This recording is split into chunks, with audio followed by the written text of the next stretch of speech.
దేవుడు ఎందుకు దూతను పంపించాడు? నీ ప్రార్థన వినబడినది అని చెప్పడానికి.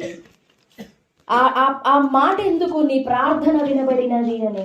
నీ ప్రార్థన వినబడినది అంటే ఆ తర్వాత నేను మూడో మాట ఉంది చూసారా, నీ భార్య అయిన Elizabeth. That is not the prayer of Zechariah. అది జకరియా ప్రేయర్ కాదు. నాకు కుమారుడు కావాలని మొత్తుకోలేదు జకరియా. వయసు అయిపోతుందయ్యా, ముసలి వాళ్ళం అయిపోతున్నాం, త్వరగా కార్యం చేయి. వృద్ధాప్యంలో నువ్వేం చేస్తావు? అబ్రహం అన్నాడు, నువ్వు ఏమిచ్చినా ఏమే, కుమారుడు లేడు కదా, నువ్వు ఎన్నైనా ఇస్తా ఉన్నావు, నేను తీసుకుంటా ఉన్నాను, కానీ నాకు కుమారుడు లేడే. అది కాదు జకరియా ప్రార్థన. జకరియా దేవుని కాలాన్ని, దేవుని అవసరతని, దేవుని చిత్తాన్ని, దేవుని అక్కరని, దేవుని అవసరతల గురించి ప్రార్థించిన వాడు. అందుకే 1వ అధ్యాయము లూకా సువార్త 25వ వచనం. నన్ను కటాక్షించిన దినములలో ప్రభువు ఇలాగున చేసిననుకొని 5 నెలలు ఇతరుల కంటబడకుండెను. వారు దేవుని కృప పొందారు, దేవుని దీవెన వలన వారు పొందారు. ఆమె గర్భవతి అయినది. అయితే 20వ వచనంలో ఒక మాట ఉంటుంది, నా మాటలు వాటి కాలమందు నెరవేరును. ఆ మాట విన్నాక ఆమె ఏం చేసిందంటే, నేను గర్భవతినైతిని అని తెలుసుకొనగానే పబ్లిక్ గా జనులందరిలో ఎన్నో ఏండ్ల నుంచి ఎదురు చూస్తున్న కార్యం కదా, తెలియగానే పబ్లిక్ గా చెప్పేసుకోవాలి. చాలా సంతోషమైన వార్త అది, అద్భుతమైన కార్యము అది. కానీ ఆమె అనుకునింది, నేను దాగి ఉండాలి 5 నెలలు. డౌట్ కాదది, కన్ఫర్మేషన్ కోసం కాదది. నేను 5 నెలలు దాగి ఉండాలి. క్రిందనే వచనం ఉంటుంది చూడండి, 26వ వచనం. 6వ నెలలో గబ్రియేలను దేవదూత మరియ దగ్గరికి వచ్చేసారు. నీ ప్రార్థన వినబడినది జకరియా అని జకరియాతో మాట్లాడిన మాట ఏమంటే, పేతురు పత్రిక, 1 పేతురు పత్రిక 1వ అధ్యాయంలో ఒక మాట ఉంది, చూద్దాం. 10-11 వచనాలు. మీకు కలుగు ఆ కృపను గూర్చి ప్రవచించిన ప్రవక్తలు ఈ రక్షణను గూర్చి పరిశీలించుచు జాగ్రత్తగా చదువుదాం. తమ యందున్న క్రీస్తు ఆత్మ క్రీస్తు విషయమైన శ్రమలను గూర్చి వాటి తరువాత కలుగబోవు మహిమలను గూర్చి ముందుగా సాక్ష్యమిచ్చినప్పుడు ఆ ఆత్మ ఏ కాలమును ఎట్టి కాలమును సూచించుచూ వచ్చెనో దానిని విచారించి పరిశోధించిరి. ఆ ఆత్మ ఏ కాలమును ఎట్టి కాలమును సూచించుచూ వచ్చెనో, ఎట్టి కాలాన్ని, ఏ కాలాన్ని సూచించుచూ వచ్చెనో దానిని విచారించి ప్రార్థించిన వాడు జకరియా. దేనిని? దేవుని ఆత్మ సూచించు కాలాన్ని బట్టి ప్రార్థించిన వాడు జకరియా. అందుకే అంత ప్రత్యక్షత కావాల్సి వచ్చింది. ఇట్స్ నాట్ నార్మల్ గా వారు గర్భం ధరించి కుమారుని కనుట అయితే అంత హంగామా అవసరం లేదు. దూత కనపడడం, భయపడొద్దు, నీ కుమారుడు కలుగుతాడు. తర్వాత ఉంటుంది 14వ వచనం నుండి ప్రొఫెసీ ఉంటుంది, నీ కుమారుడు అలాగుండాలి, ఇది తినాలి, ఇది తినకూడదు, ఇలాగా ఉండాలి, నాజీరు చేయబడాలి, ఇలాగ ఉండాలి, ప్రతిష్ఠ చేయబడాలి, ప్రభు దృష్టికి గొప్పవాడుగా ఉండాలి. ఇవన్నీ అవసరం లేదు నార్మల్ అయి ఉంటే. కానీ జకరియా ఎలిజబెతులో దేవుని అక్కర, దేవుని అవసరతను గురించి ప్రార్థించిన వారు. జకరియా ఎలిజబెతులో దేవుని కాలాన్ని బట్టి ప్రార్థించిన వారండి, దేవుని అవసరత. వారు అలా నడిపింపబడ్డారు. ప్రవచనాత్మకమైన ప్రార్థనలో నలుగుతూ వచ్చారు జకరియా ఎలిజబెతులో. మరి భయపడ్డాడు ఎందుకు జకరియా అనంటే, నేను దీన్ని నెరవేర్చుతానా, నేను ముసలివాడుని కదా. కింద వచ్చిన ఉంటుంది చూడండి, నాకేలాగు తెలియను, నేను ముసలివాడుని కదా. జకరియా జకరియా, ఇది నాకెలా నాకేలాగూ తెలియను, నేను ముసలి వాడను, నా భార్య బహుకాలము గడిచినది అని చెప్పగా అప్పుడు దూత మాట్లాడుతున్నారు, నేను దేవుని you will be mute, you will become mute. దేవుని కార్యాన్ని వాళ్ళు ఆ కార్యం కొరకు ప్రార్థిస్తూ వచ్చారు, వెతుకుతూ వచ్చారు, కనిపెడుతూ వచ్చారు. ఎంత ఓర్పుతో కనిపెట్టారు తెలుసా? బహుకాలము గడిచిన వృద్ధుల వారు. అప్పటి వరకు కూడా దేవుని అక్కర కొరకు, మా కుమారుని అనేది కాదు ప్రార్థన, దేవా మీ అవసరమో, మీ చిత్తమో, మీ సమయమో, రైట్ టైం అది. యేసు ప్రభు వారు భూమి మీదకి రావడానికి రైట్ టైం అది. ఎలా తెలిసిందండి అంత ఖచ్చితమైన సమయం జకరియా ఎలిజబెతులకు? కారణం, వారు దేవుని ఆత్మలో ప్రార్థిస్తూ వచ్చారు, దేవుని అక్కరను బట్టి ప్రార్థిస్తూ వచ్చారు. దూతను పంపించాడు ఆయన, వెళ్ళి జకర్యాతో మాట్లాడిరా. అప్పుడు దూత వచ్చాడు, జకర్యా భయపడొద్దు, నీ ప్రార్థన వినబడినది, నీ ప్రార్థన వినబడినది. తన సొంత అక్కర్ల కొరకు అడిగిన వాడు కాదు జకర్యా, తన సొంత అవసరతల కొరకు ప్రార్థించిన వాడు కాదు. నీ అవసరం తీరాలని మొదట నీ అవసరాన్ని దేవుడు మొదలు పెడితే అది పట్టొచ్చు, టైం పట్టొచ్చు. కానీ దేవుని అవసరత ముందు పెట్టావనుకో, దేవుని అవసరత తీరే లోపల నీ అవసరత కూడా తీరిపోతుంది. But first priority is of God's. దేవునికి ప్రయారిటీ. ఎంత అద్భుతమైన నడిపింపును కలిగి ఉన్నారు తెలుసా జకర్యా ఎలిజబెతులు? ఈ చివరి కాలంలో, ఈ భయంకరమైన చివరి కాలంలో విశ్వాసులముగా మనకు కావలసిన ఆత్మ అది. ఆ ఆత్మ ఏ కాలమును, ఎట్టి కాలమును సూచించుచు వచ్చెనో దానిని నువ్వు విచారించాలి, పరిశోధించాలి. కరెక్ట్గా 5 మాసాలు నేను దాగి ఉంటాను అనింది. నెక్స్ట్నే 6వ మాసంలో దేవుని కూడా మరి యొక్క ప్రత్యక్షమై, మరియా నీ బంధువురాలైన ఎలిజబెత్ గర్భం ధరించింది, ఇదానికి 6వ నెల, నువ్వు వెళ్ళు. మేబీ ఆ దేవుని కుమారుడు మరియ పొందవలసిన ప్రత్యక్షత, వాగ్దానం, ప్రవచనం కదా, కన్యక గర్భవతి అయి కుమారుని కనును. ఆ మాట కొరకు ఎదురు చూస్తున్నారేమో వారు. అందుకేనేమో ఆమె దాచుకునింది తన కార్యాన్ని 5 నెలలు. దేవా, will wait for that time. ఎవరండి ఆగేది? దేవుని కార్యం పొంది మౌనంగా ఉంటారా? 5 నెలలు నేను దాగి ఉంటా. ప్రభు నన్ను కటాక్షించిన దినములు ఇవి, నన్ను ఎంచుకున్న దినం ఇది, నన్ను ఏర్పాటు చేసుకున్న దినం ఇది. నేను 5 మాసాలు దాగి ఉంటాను. ఆమె ఎవరికి చెప్పలా. ఎవరికైనా తెలుసా? ఎవరికి చెప్పలా. కానీ దూత వెళ్ళి మరియతో మాట్లాడారు, నీ బంధువురాలు వెళ్ళాం దగ్గరికి. అదంతా కూడా ఎంత చక్కని ఆత్మ జ్ఞానంతో నడిపింపబడ్డారో తెలుసా వారు. ఈ రాత్రికాల సమయంలో ఈ మాటలు వింటున్న దేవుని బిడ్డ, నీవు నేను అలాంటి ఆత్మ జ్ఞానముతో నడిపించబడాలి.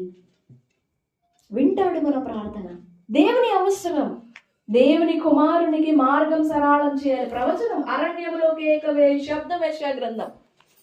ఆ ప్రవచనము ఈ వృద్ధులైన వారిలో ఎంత అద్భుతమైన జ్ఞానం అది. జీవితములు దేవునివి, మన జీవితములు దేవునివి. ఆయన నడిపించినట్లుగా నడిపింపబడాలి. ఆయన అక్కర ముందు. రెండవ మాట ఏంటంటే, మొదటి మాట ఆత్మ జ్ఞానముతో నడిపించబడాలి. రెండవ మాట ఏంటంటే, చిన్న మాట చెప్పి ముగిస్తాను. దేవుని కార్యం, అదే ఇందాక చదివాం కదా, నాకేలాగూ తెలియను అనే మాట చదవండి. లూకాసు వార్త 1వ అధ్యాయం. నాకేలాగూ తెలియను, ఇది నాకేలాగూ తెలియను, నేను ముసలి వాడను, గడిచినది కదా అని చెప్పగా 20వ వచనంలో, నా మాటలు వాటి కాలమందు నెరవేరును, నీవు వాటిని నమ్మలేదు గనుక ఈ సంగతులు జరుగును దినము వరకు నీవు మాటలాడక మౌనివై ఉండుమని. జకరియా అనుభవము ఆదికాండం 19వ అధ్యాయంలో మరొక అనుభవం కూడా కనపడుతుంది చూడండి. అయితే లోతు భార్య అతని వెనుక నుండి తిరిగి చూచి, ఎందుకు ఉపస్తంభం అయిపోయింది ఆమె? యథార్థంగా నడిచారు. జకర్యా ఎలిజబెతులు నీతిమంతులుగా నడిచారు, యథార్థవంతులుగా నిరపరాధులుగా నడిచారు, క్రమము చొప్పున నడిచారు. ఎందుకు మూగవాడుగా ఉండాల్సి వచ్చింది? మాటలు స్టాప్ అయిపోయినాయి, మాటలు అయిపోయినాయి అంటే దేవుని కార్యాలను చూడగలగాలి. దేవుని కార్యాలను చూడగలిగే జ్ఞానం సంపాదించుకోవాలి మనం. నువ్వు దేవుని కార్యాన్ని చూడలేకపోతే, నీ ఆత్మలో దేవుని కార్యమును వివేచించలేకపోతే, యూ విల్ బికమ్, ఎవరో చెప్పారు, you will become mute and you will become a pillar of salt. అంత యథార్థంగా నడిచావు కదా, మరి ఎందుకు? నువ్వు దేవుని కార్యాన్ని చూడగలగాలి. నా మాటలు వాటి కాలమందు నెరవేరును. Why can't you see that? Okay, go. ఈ సంగతులు జరిగేంత వరకు నువ్వు నోరు తెరిచి మాట్లాడలేవు. నోరు తెరిచి 19వ అధ్యాయంలో కూడా లోతు భార్య, ఆమె ఎన్ని అద్భుతాలు పొందిందండి. 14వ అధ్యాయంలో ఎంత ఆశ్చర్యంగా కాపాడబడింది. ఆమె ప్రాణం కాపాడబడింది, ఆమె గౌరవం కాపాడబడింది. శత్రువులు వచ్చి తీసుకొని వెళ్ళిపోయారు. లోతు భార్య, లోతు సంపద, ఆస్తి సర్వం తీసుకొని పోయారు. కానీ ఆ దినము తప్పించుకొని ఒకడు వెళ్ళి అబ్రాముకు చెప్పగా, అబ్రాము తన ఎంట ఉన్న వాళ్ళందరినీ సమకూర్చుకొని బయలుదేరి వెళ్ళి ఆమెను తీసుకొని వచ్చాడు. లోతు భార్యని, లోతు దగ్గర ఉండే దాసదాసీలని, సంపద, ఆస్తి మొత్తాన్ని తీసుకొని వచ్చాడు. ఈ కార్యం గుర్తుకు రాదా మీకు? వెనక్కి తిరిగి చూడొద్దు, ఆ పర్వతానికి పారిపోండి అని దేవుని వాక్యం. దేవుడు ఖచ్చితంగా మాట్లాడుతూ ఉంటే అక్కడ వ్రాయబడి ఉంది. ఆ 19వ వచనంలో చూడండి, ఆమె అతని వెనుక నుండి తిరిగి చూచి, ఉందా? అతని వెనుక నుండి అని ఉందా? అతని వెనుక నుండి తిరిగి చూచి ఉప్పు స్తంభం అయిపోయింది. దేవుని కార్యము. వాళ్ళు రాలేదు స్టార్టింగ్ లో, రాకపోయినప్పుడు కూడా జాలిపడి, అబ్రాము విజ్ఞాపనను బట్టి జాలిపడి ఇట్లా చెయ్యి పట్టుకొని మరి బయటకు తీసుకొని వచ్చాడు దూత. బలవంతంగా చెయ్యి పట్టుకొని, మీరు రండి, పట్టణం నాశనం అయిపోతుంది, మీరు రండి, పట్టణము అగ్నిలో కాల్చబడబోతుంది. అలా చెయ్యి పట్టుకొని నిన్ను బయటకు తీసుకొచ్చిన సందర్భాలు ఎన్ని ఉన్నాయి? మరణంలో నుండి పట్టుకొని దాటించిన సందర్భాలు ఎన్ని ఉన్నాయి? చీకటిలో నుండి నిన్ను బయటకి లాక్కొని వచ్చిన పరిస్థితులు ఎన్ని ఉన్నాయి? వాటిని చూడవా? అవి నీకు కనబడవా? భవిష్యత్ కాలానికి సంబంధించిన కార్యాలు కూడా నువ్వు చూడాలి కదా. అవి నీకు కనబడకపోతే, నాకేలాగా జరుగుతుంది అన్నాడు. Okay, let it be and you will become mute. Why can't you see my works, my deeds? నా కార్యం నీకు ఎందుకు కనపడట్లేదు? ఆ 2 పోలికలు జాగ్రత్తగా అర్థం చేసుకోండి. 19వ అధ్యాయంలో ఆ కాలిపోతున్న పట్టణం వైపు చూసింది ఆమె, వెనక్కి చూసింది, విడిచి వచ్చిన దాన్ని చూసింది. అది చూడగలిగిన నువ్వు 14వ అధ్యాయంలో నిన్ను కాపాడిన వాటిని చూడొచ్చుగా, నిన్ను కాపాడిన దేవుని చూడొచ్చుగా, కాపాడి విమోచించి రక్షించి ప్రాణము మాన గౌరవములు కాపాడిన ప్రభుని చూడొచ్చుగా. ఇది చూడగలిగిన నువ్వు అదెందుకు చూడలేకపోయావు? నీ ముందర దేవుడు కనపడాలి. If you are not able to see him, దేవుని చూడలేకపోతే ముందుకు అడుగు వేయలేం. అక్కడ వారి నోరు మోయబడింది. తర్వాత ఆమెమో ఓ స్తంభం అయిపోయింది. దేవుని కార్యాలను చూడగలగాలి. దేవుని కార్యం నువ్వు చూచినప్పుడు జీవిస్తావు, చూడలేకపోతే స్తంభించిపోతావు. ఉపస్తంభం అయిపోతావు అని చెప్పట్లేదు వాక్యం, కానీ స్తంభించిపోతావు. నువ్వు అడుగు ముందుకు వేయలేవు. జీవితం కొనసాగుతుంది, కానీ నువ్వు మాత్రం అడుగు ముందుకు వేయలేవు. జీవితం ఇట్ విల్ గో ఆన్. వయస్సు వెళ్తూ ఉంటుంది, కాలం గడిచిపోతుంది, రోజులు గడిచిపోతుంటాయి, కానీ నువ్వు మాత్రము అడుగు ముందుకు వేయలేవు. దేవుడు నిన్ను నడిపింపదలచిన మార్గంలో అడుగు ముందుకు వేయలేవు. అందుకు మనం దేవుని కార్యాలను చూడాలి. ఆత్మ సహాయముతో వెనక్కి తిరిగి చూడాలి. దేన్ని? దేవుని కార్యాలని. 111వ కీర్తనలో ఉంటుంది, యెహోవా ఆయన కార్యములయందు ఇష్టము కలిగిన వారందరూ వాటిని విచారిస్తారు అని ఉంటుంది. వినాలి, చూడాలి, గ్రహించాలి, వాటిని విచారించాలి. అయితే ఆ ఆత్మ ఏ కాలాన్ని, ఎట్టి కాలాన్ని సూచిస్తూ వస్తారో దాన్ని విచారించుకోవాలి, నడిపించబడాలి. దేవుని ఆత్మ నిన్ను ఏలుబడి చేసి నడిపించాలి. ఆ ఆత్మ సహాయం లేకపోతే we will be struck down, will be struck down. జీవితం వెళ్ళిపోతుంటుంది, కానీ నువ్వు మాత్రం ఎక్కడున్నావు అక్కడే ఉండిపోతావు. తర్వాత లూకాసు వార్తలో 1వ అధ్యాయం చివరిలో ఉంటుంది, ఆ కార్యమంతా జరిగిన తరువాత లాస్ట్ వర్స్ చూడండి, 64వ వచనం, వెంటనే అతని నోరు తెరువబడి నాలుక సడలి. అతడు దేవుని స్తుతించుచు అది ఎలాంటి దేవుని కార్యము ఆలోచించండి. వెంటనే ఆ కార్యం చూశాడు.